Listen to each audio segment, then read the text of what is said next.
अल्लाहुम्मा सल्लि अला मुहम्मदिन व आलि मुहम्मद। अल्लाहुम्मा सल्लि अला मुहम्मदिन व आलि मुहम्मद। अस्सलामु अलैकुम या अली अलैहिस्सलाम मदद। मोमिनीन कराम, मुहिब्बाने अहले बैत, मवालियाने हैदर करार, आज का दिन 27 रमज़ानुल मुबारक का दिन है। सबसे पहले आज के दिन की दुआ और उसका तर्जमा पढ़ते हैं। बिस्मिल्लाहिर्रहमानिर्रहीम।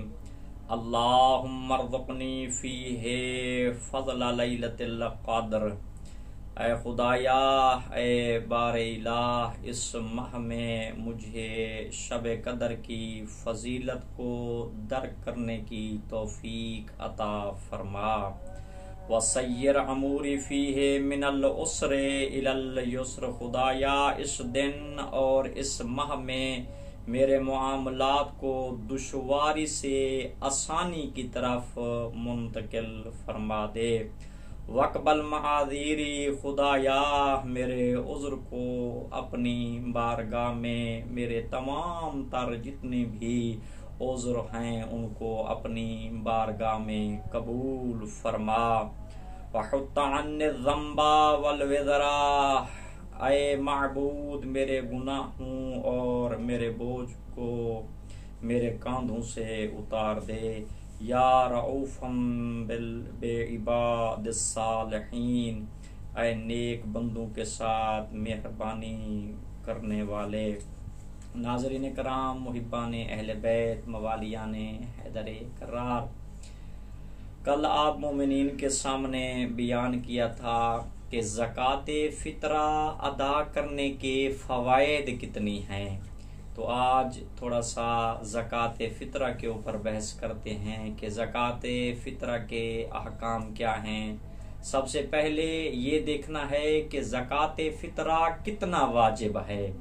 इसके बाद इस पे बहस करेंगे कि ज़काते फ़ितरा किसके ऊपर वाजिब है, ज़काते फ़ितरा कब वाजिब है, मुस्तहिकीन ज़काते फ़ितरा कौन हैं। तो ज़काते फ़ितरा जो रिवायात में मिलता है 3 किलो जो गंदम, जौ, खजूर, किशमिश, यानी जो चीज भी जिस मुल्क में ज्यादा इस्तेमाल होती है उसका 3 किलो हमने निकालना है। मसला गंदम का हमने 3 किलो निकालना है। अगर किसी जगह पे चावल ज्यादा इस्तेमाल होते हैं तो चावलों का 3 किलो निकालना है। 3 किलो गंदम, जौ ये भी निकाल सकते हैं या इसके पैसे भी 3 किलो के जितने बनते हैं वो भी मुस्तहिकीन फ़ितरा को दे सकते हैं। लेकिन जब हम देंगे उस वक्त नियत लाजमी है, और नियत जबान के ऊपर लेकर आना ये जरूरी नहीं है कि आदमी ये कहे मैं ये ज़कात फ़ितरा निकाल रहा हूँ कुर्बत की नियत से। बस दिल में इरादा करना यही उसके लिए काफी है कि मैं ज़कात फ़ितरा अल्लाह की रजा के लिए दे रहा हूँ। इसके बाद नाज़रीन किराम, हमने देखना ये है कि ये ज़कात फ़ितरा किसके ऊपर वाजिब है। आकिल के ऊपर है, बालिग के ऊपर है। अब बालिग आकिल के ऊपर है तो जो बंदा बच्चा है, जो मासूम है, तो उसका जो ज़कात फ़ितरा है वो उसके सरपरस्त जो उसका सरबराह है उसके ऊपर ज़कात फ़ितरा वाजिब होगी। तो अब फितराना सरबराह के ऊपर है। सरबराह ज़कात फ़ितराना अदा करेगा, चाहे जिनकी वो कफालत कर रहा है वो उसी शहर में हूँ या चाहे दूसरे शहर में हूँ। मसलन बच्चा है किसी का किसी दूसरी जगह पढ़ता है तो उसकी कफालत उसका बाप ही करता है, उसके पैसे उसका बाप ही बेचता है, तो इसका फितराना ही उसका बाप ही अदा करेगा। उसका बाप जो है ना अपने पैसों से उस अपने बेटे का फितराना निकालेगा। गुलाम है, किसी के यहाँ काम करता है तो उसका फितराना भी इसका मालिक ही अदा करेगा। इसके बाद नाज़रीन किराम, हमने देखना ये है कि फितराना कब वाजिब होता है। तो फितराना जब हम ईद का चांद देखेंगे तो उस वक्त हमारे ऊपर वाजिब हो जाएगा। यहाँ पर एक मसला है कि आया फितराना हम ईद का चांद देखने से पहले दे सकते हैं या नहीं दे सकते। उलमा फरमाते हैं पहले भी दे सकते हैं, लेकिन कर्ज की नियत से देंगे। जैसे हम ईद का चांद देखेंगे तो उस कर्ज को हम जो है फितराने की नियत में बदल देंगे। इसके बाद ये है बहुत ही अहम मसला है, हर बंदे को इसके बारे में जानना जरूरी है, वो ये है कि आया गैर सैयद जो है सैयद को फितराना दे सकता है या नहीं दे सकता।